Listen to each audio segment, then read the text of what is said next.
And here's a moment where me and my friend are talking together. Okay, how are we going to save this? I could throw a grenade, but they would all die. So what I'll do is I look at above their heads. I see their rank. I'll tell my partner AI to go and grab the officer hostage. So that way all his soldiers will surrender to him. And I just need to tie them down while he's controlling the officer.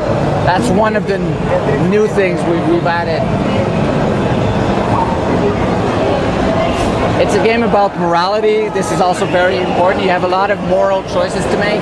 Here, I save these people, my morality is going up, and this is going to change the events in the game. Civilians might help me later, or they might give me weapons, or a character will come back and help me, so that will change a lot. A small thing we like is for co-op experience, we added rock, paper, scissors.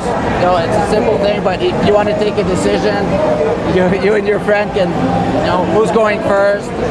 So I won. Rios is not happy. So another big change from the previous one is the disaster. Everywhere you go, in every map, the city has been invaded, and there's a lot of events like this going on. And the disaster, it did not happen like weeks ago or like 10 minutes ago. It's happening to you, so that's really important. Another tool we added, we improved for the GPS is it's tagging. My partner can see there's a sniper up there. My partner can tell me, oh, watch out, there's a sniper. So he's giving me information so I can take him out. I can do the same thing with him. So I'll just ask my partner to stay there. I see enemies on the corner, and I can go there and say, okay, watch out, you know, and he can go and flank them around, so it's pretty useful. We also have symmetrical AI. Everything I can do, the AI can do. So for example, if I shoot an AI in the leg,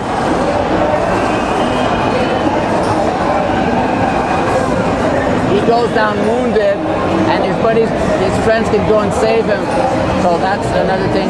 They can also step jump and flank you. So basically everything the player can do, the AI can do. We've made many improvements to the controller, so it's a lot easier, it's a lot more standard. The cover system is clearer. We have a free-form cover system, you're not locked, so I go in and out very easily. That's a feature that we enjoy in the team. So here, my buddy has to go and open this gate for me. So while he goes on the other side, I'll have to cover him. I'll just take these guys out, okay? So I'm sending my partner on the other side, and that puts him in great danger, so I'll have to find a good vantage point from where to protect him. I'll just go up this ladder here.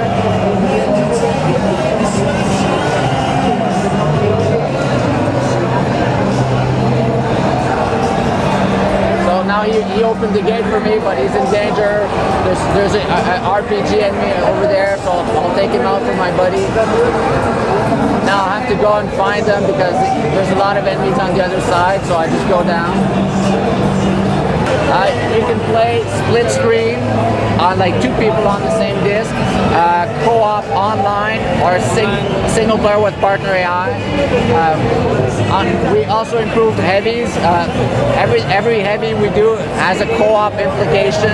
This one is very tough. If I try to take him alone, he's going to get close and he's very dangerous, so we have to work together to take him out. Some of the other ones I have to go behind and flank him, like in the first game, but it's more subtle. You have to shoot specific spots. So, as you remember, I left my partner up there, so I'll try to go down and then take him out. And the weakness of this heavy is the helmet. If I'm able to shoot the helmet off, I'll be able to kill him with a headshot. So my partner took him out. So it's still about Rios and Salem. It's a it continues their story. They open an office in Shanghai, and they think it's business as usual, but that's when the disaster hits. So it's built a little bit like a mystery, like what happens they don't know. So it's not like the first game they were trying to make a lot of money, but now it's just about saving their lives and trying to get out of the city. Another thing we expanded was weapon customization, so I'll show this to you. I'll have to unlock the weapons so I can show you more interesting stuff. So we have 8,000 possibilities in this game.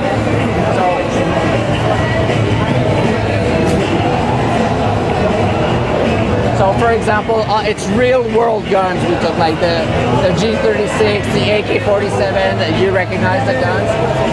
But every part of this gun I can change, so I can add, I could put an AK barrel on my G36, M4. It really depends on how you play the game.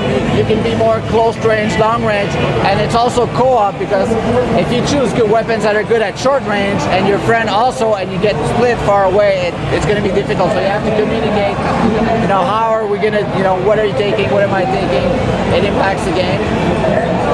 Everything is a give and take. If I put more stronger stuff on my gun, it's going to make it heavier and less precise and more difficult to control. So there's better guns, but there's no ultimate gun, because it balances out. Yes, and we have something we call like homemade or homebrew parts. Since it's a disaster, you scavenge the world. For example, you can put a nail on your gun.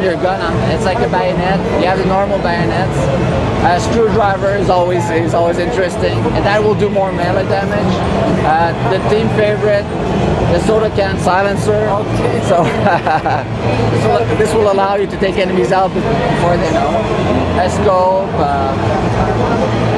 Front mount is also we kept that from the first game. Combat shield. This is an example of a gun that the players would close range, right? It's very heavy, but it protects you more. I'll just choose the grenade launcher for now. We're coming back with the camo and pimp. This is a feature a lot of people enjoyed, but there wasn't enough choice, right? So now we're offering a lot of textures for players to customize and fit the gun to their personality. So this is my final gun.